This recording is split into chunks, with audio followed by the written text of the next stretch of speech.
Hello. The Divine Code reading for February 24th, pages 523 and 524. We are in the chapter Precepts related to marriage, fornication, and divorce. Topic number 13. Even a woman who cohabits with a certain number of men who she especially chooses, and not just with any passerby, is practicing licentiousness, and she is neither married nor a concubine. So this is as opposed to a woman that would have relations with any person passing by, which would be considered on the level of being a harlot. This woman still would be this person would still be on the level of licentiousness, and the men would also be involved with licentiousness. This practice is forbidden to Gentiles. This was one of the abhorrent practices of the Egyptians mentioned above in topic 9 and in topic chapter 2, topic 4, that a woman should marry two men. However, if she goes from one to the next without establishing a home with any one of them, this is not considered adultery, since she does not cohabit with any single one for the purpose of marriage, and they are therefore not liable for adultery. So if people are, and it's just not just the woman, although the laws of adultery concentrates on the woman, but it's not just the woman, but societies where people are having casual relationships, and they're with one person for a while, and then later on they switch and they're with somebody else for a while, and they're never considering it for the purpose of marriage or the purpose of permanence to their relationship. They see it as temporary, going for one person for a year, and then the next year they go with somebody else. That's considered licentiousness,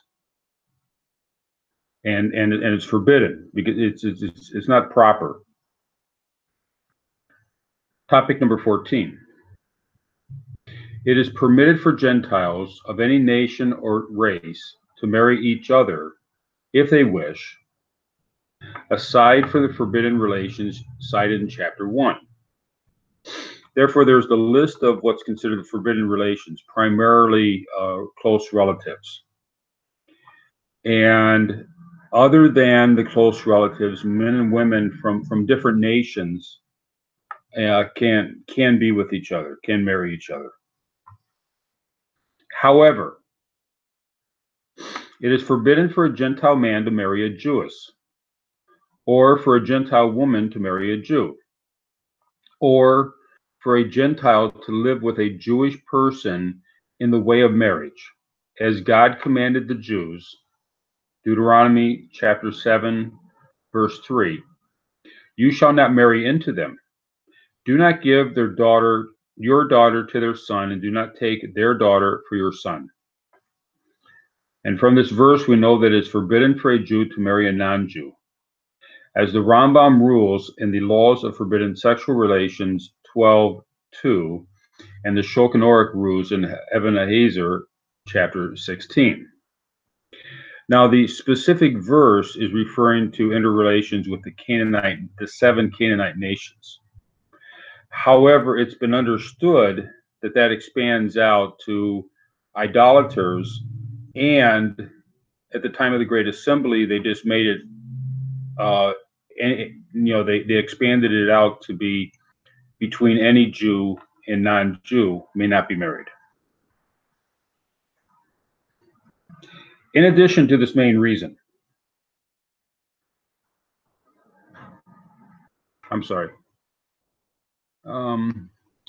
not only is this forbidden for a Jewish person, but it is therefore also forbidden for the Gentile, as it is impossible to form a marriage without the participation of both partners, and the Gentile would thereby be a partner to a sin. Even though Gentiles are not expressly forbidden to do this, since it is clear that such a thing is forbidden by the Torah, it shows that this is against God's will and is forbidden. So a non-Jew cannot partner with a Jew, or it's forbidden for a non-Jew to partner with a Jew in committing a sin. And this would be a clear case of a sin that a non-Jew would be it would be necessary for the non-Jew to participate in, and is therefore forbidden for the non-Jew, even though it would not be a death penalty.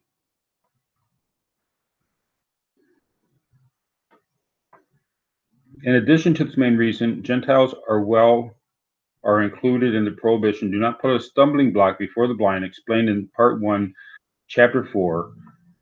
This is the reason why a Gentile woman is liable for cohabiting with a Jew, as explained by Rambam, Laws of Forbidden Sexual Relations, chapter 12. It is also written in Mitzvot Hashem 4:27. It says liable. That might actually mean it is a death penalty.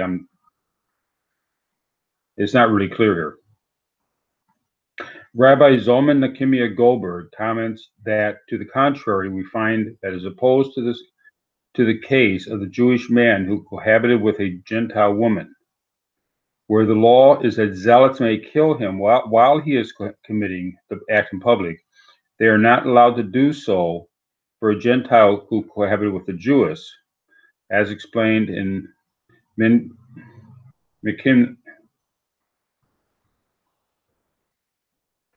Milkamet Tractate Sanhedrin 74.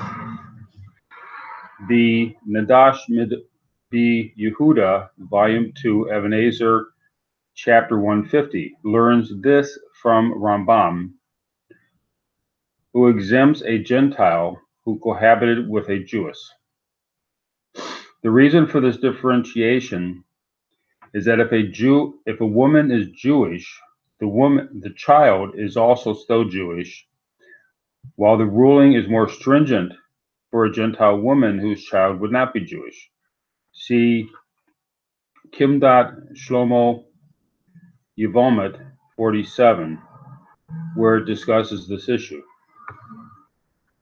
The author responds that the authorities, Tosafot, Rosh, Ramban, Rashba on Ritva, and Ritva on Yevomet 47, and Magid, Mishnah Hilkot Isurabia 13:8, rule that it is forbidden for a Gentile man to marry a Jewess. And this is the ruling of Tor Shulchan Yeridea 268:11, although the reason is not given there. The main reason, though, is, as given above, that marriage must have two partners. If the marriage is prohibited, it is a prohibition for both partners.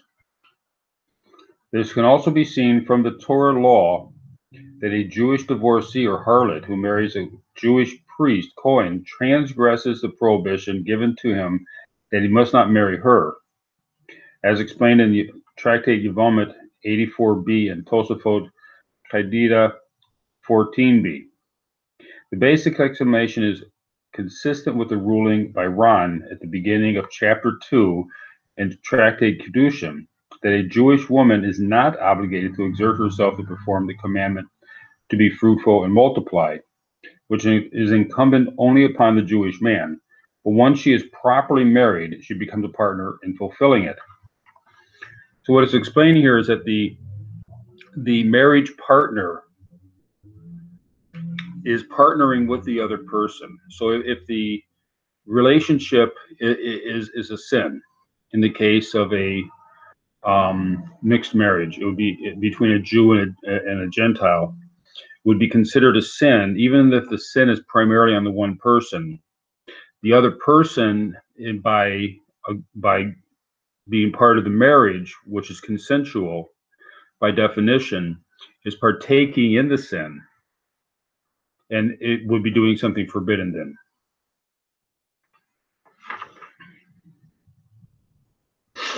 The verse says, "and cling to his wife," which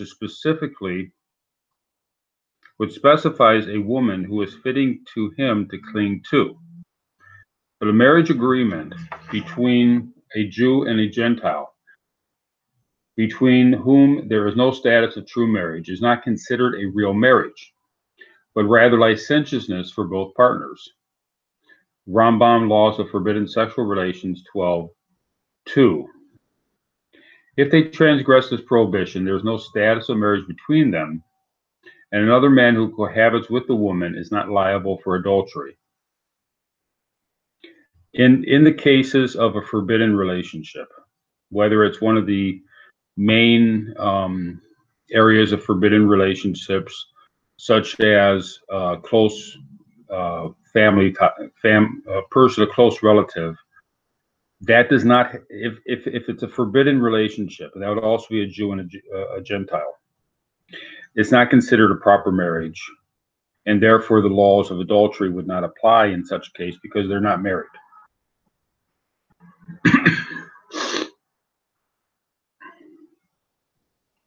This is not comparable to the case mentioned above in topic 10, in which a Gentile woman who lives permanently with a Gentile man as a concubine is considered fully married and is liable to capital punishment for adultery.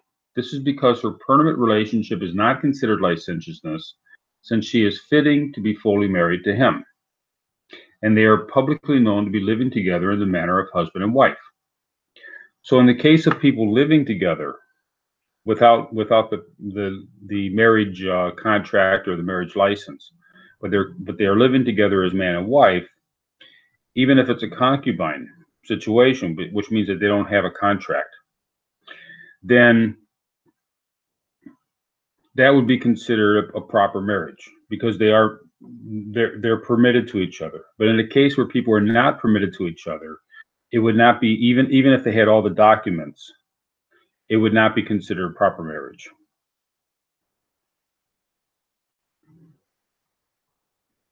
Topic number 15. Even licentious relations of a Gentile man with a Jewess or a Jewish man with a Gentile woman are forbidden. This prohibition is more severe than that of a Gentile man and woman who have relations that are merely licentious. So if two Gentiles are, a man and a woman, are having relations, which is licentious, that's improper. It's abhorrent. It's not correct. However, it would not be a biblical sin. It's just improper. But if it's between a Jew and a non-Jew, then it's a biblical sin, or at least by edict of the sages, and that would be considered a sin and would be even more serious. It's beyond simple licentiousness. See Rambam Laws of Forbidden Sexual Relations, chapter 12, that a Gentile woman is liable in a Jewish court for cohabiting with a Jew, even though it is understood that a Gentile man is not liable for having relations with an unmarried Jewess. The prohibition of their licentiousness appears to be the same. See, so even though the man and the woman, if it's a Jewish man and a Gentile woman, or a Gentile man and a Jewish woman, in the case of a Gentile man and a Jewish woman, it at least has the possibility of their offspring being Jewish, of them having offspring, and the offspring would be Jewish. In the case of a Jewish man and a Gentile woman, he is not fulfilling he has an obligation to be fruitful and multiply, and he is not fulfilling that obligation through the marriage. He's wasting his seed, and therefore that would be considered a more serious offense.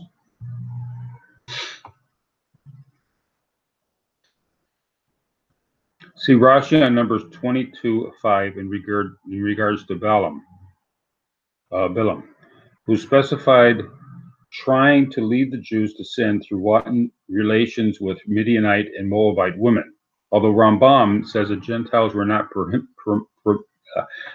prohibited from being licentious, it appears that the sin was in the cited story of Balaam was worse. because it is intended for the purpose of leading the Jewish men astray. From this, we learn that causing a Jew to sin through licentiousness is more severe transgression than the licentious behavior itself. So again, you have licentiousness, which is bad enough. But if it's causing the Jew to sin, then that's more so wrong. That makes it a much higher level of wrong.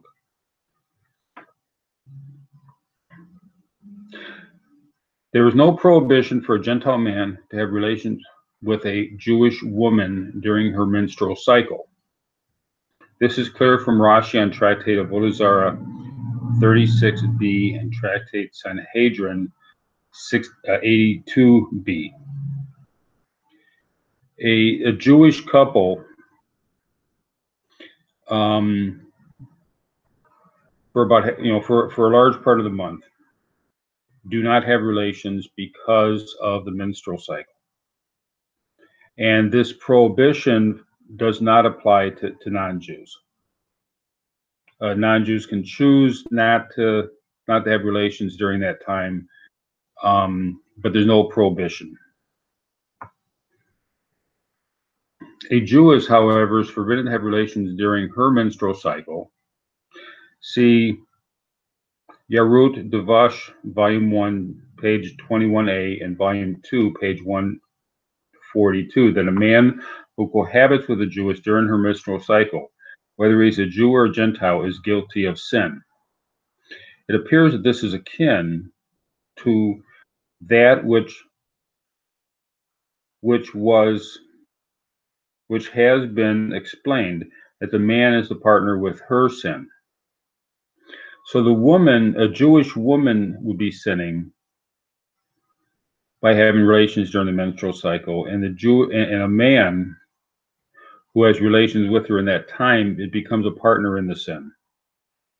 The same principle as in the area of intermarriage, becoming a partner in another person's sin.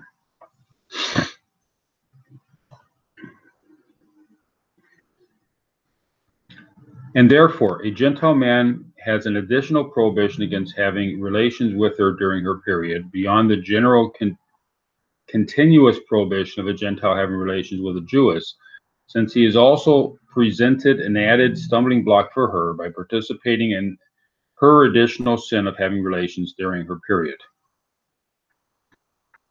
So there's additional issues regarding a Jewish man and a Gentile woman, that the Jewish man is not fulfilling his obligation to be fruitful, multiply, and there's additional